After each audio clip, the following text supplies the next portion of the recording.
La famille, bonjour, on est aujourd'hui en direct de Rognac sur un vrai circuit et comme on vous l'avait promis, on va essayer la 306 Maxi Peugeot de chez Tamiya. Je suis en compagnie de Grégory Casibolo qui est un des champions du challenge MRTP. Ça va Greg? Oui, ça va, impeccable. Et en compagnie de Mathieu, donc c'est le frère de Romain que vous aviez vu l'autre fois sur la précédente vidéo. On va faire aussi parler Romain. Qui va essayer l'auto. Comment ça va Mathieu? Ça va très bien, merci. On peut avoir Romain aussi peut-être qui vient se joindre derrière, qui vient se joindre à nous. En fait on va être à 4 à essayer l'auto. Comment ça roule Romain? Nickel, super, hâte d'essayer la voiture. T'es en forme? Ouais, en forme, ça va. Alors pour la petite histoire, il faut vous dire qu'on a quand même modifié l'auto pour vous la présenter cette fois. C'est-à-dire qu'on a viré le moteur à charbon, on a monté un moteur brushless, je crois que c'est un 4300 kV.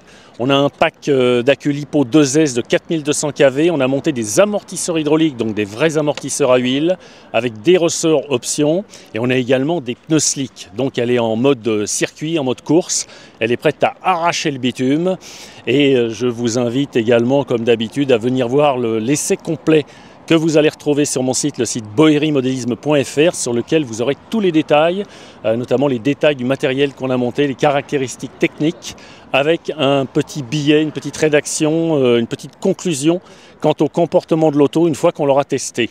Les amis, je vous dis c'est parti, allez on va la faire rouler. Parce que je fixe une carte. Voilà, en descendant, il me dit c'est lui-même qui m'a dit. Il commence la bataille et il m'a dit c'est pas ce que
Allez messieurs, on va arrêter sur les démos s'il vous plaît.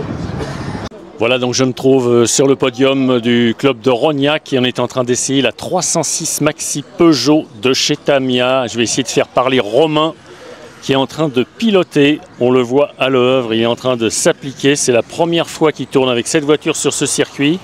Romain, qu'est-ce que tu en penses? C'est dur? Alors, c'est pas facile au début, mais une fois qu'on l'a en main, on peut se régaler avec. C'est une voiture qui est vraiment assez vive à conduire. On a quand même des bonnes sensations parce que ça change des propulsions ou des 4x4 qu'on peut avoir vu que c'est une traction. Donc c'est un comportement qui est différent, mais une fois qu'on l'a en main, on peut faire quelques beaux tours de roue. Alors comme tu l'as déjà essayé l'autre fois, mais avec un moteur à charbon, est-ce que tu trouves une réelle différence avec l'apport du moteur brushless? Alors oui, effectivement, il y a une petite différence quand même. On a une voiture qui est un peu plus sensible, qui a un peu plus de reprise. Mais dans les deux cas, c'est une voiture qui reste quand même sympa à piloter, avec laquelle on peut quand même s'amuser et faire quelques bons passages. Voilà, donc là on a des slicks aussi, on n'a plus le pneu de série. Est-ce que tu sens le changement à bord?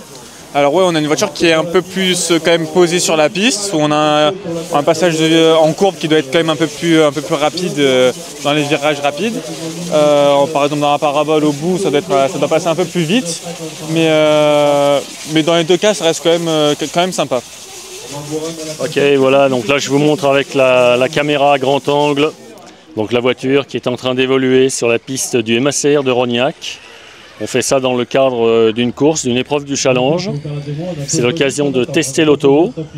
Je vais interviewer aussi Grégory Casibolo, donc qui vient de rouler avec l'auto. Alors Grégory, c'est un des champions aussi du challenge. Il a l'habitude de rouler avec des voitures en dixième. Qu'est-ce que tu penses de la voiture, Greg? Ça va, elle est facile à conduire. Ça change d'un 4 roues motrices, c'est sûr. C'est bien, on prend du plaisir avec, c'est bien pour débuter, c'est une bonne voiture. Ouais. En moteur, donc on n'a pas un moteur brushless trop puissant, tu trouves c'est comment? Est-ce que ça conviendrait à une utilisation sur circuit? Il manquerait peut-être un peu de puissance, mais bon, par rapport à la voiture, ça suffit largement. Ouais. Et en comportement, donc en grippe, ça donne quoi puisque c'est une traction, hein, donc c'est pas une 4 roues motrices? On ne dirait pas trop que c'est une traction avancée, ça grippe pas mal. À la conduite, c'est vrai. Après, il faut rouler pour voir. C'est dur en faisant 2 tours, voilà. Mais c'est Voilà, pas. faut s'adapter. Il faut s'adapter à la voiture. Ouais. Allez, je vais faire parler aussi Mathieu, donc qui a roulé avec l'auto. Mathieu, il avait roulé déjà avec la première version de l'auto, donc qui était stock, hein, qui était de série avec le moteur à charbon. Alors Mathieu, la différence au passage du moteur brushless, des vrais amortisseurs, des pneus slick, c'est quoi les différences? Moi, je trouve que la voiture a beaucoup plus d'allonge. Aussi, en reprise, on est plus performant. Avec les pneus slick, il y a énormément de grippe. Peut-être un tout petit peu trop sur certaines courbes, où la voiture a tendance presque à partir sur du 2 roues. Mais sinon, on a une base qui est vraiment plaisante et agréable à conduire. Voilà, c'est ce que tu m'as dit. En fait, les premiers tours de roue avec les pneus slick et le moteur brushless, du coup, la voiture, elle a énormément de grippe latérale et elle a tendance à passer un petit peu sur 2 roues si on tutoie un peu de trop près les vibreurs, hein, c'est ça? Exactement, c'est ça. Donc, sur des épingles, parfois, on arrive de manière assez rapide. Avec le surplus de grippe, il faut faire attention. Donc même si c'est une traction, en fait, il faut apprendre à doser. Exactement. Donc, très bien. Ben merci. Je reprends avec Greg qui est en train de piloter. On est en direct. Donc là, il essaye de s'acclimater au pilotage de la traction. Lui qui a l'habitude des châssis 4 roues motrices. Greg, tu arrives à t'y faire là? Oui, voilà, faut pas être violent, faut être surtout au freinage, faut pas trop freiner, sinon comme c'est une traction avant, on freine sur les roues avant, on décolle les roues arrière. Ah oui, en fait, c'est ça la technique. Voilà, c'est ça, il faut plus ralentir et freiner doucement sur les freins. Ok, merci. Voilà la famille, c'est la fin de cet essai de cette 306 Maxi Peugeot signée Tamiya. On va conclure avec Romain. Romain, alors de nouveau un petit mot, qu'est-ce que tu en as pensé de cette auto? Déjà, est-ce qu'elle est mieux en version à charbon ou est-ce qu'elle est mieux en version brushless du coup? Alors elle a un peu mieux en version brushless, on a de quoi un peu plus s'amuser. Ça reste une auto fun et ludique, ça change beaucoup des autres autos qu'on peut voir sur le marché où c'est une traction. Du coup c'est intéressant de piloter ce genre de voiture aussi et c'est assez ludique. Ouais. Très bien, bah écoutez les amis, je vous donne rendez-vous sur boyerimodélisme.fr pour venir voir l'essai complet de l'auto, donc dans sa version upgradée. Vous aurez tous les détails des options que nous avons montées à bord, les amortisseurs hydrauliques, les ressorts, le moteur brushless, le nouveau contrôleur de 60 ampères.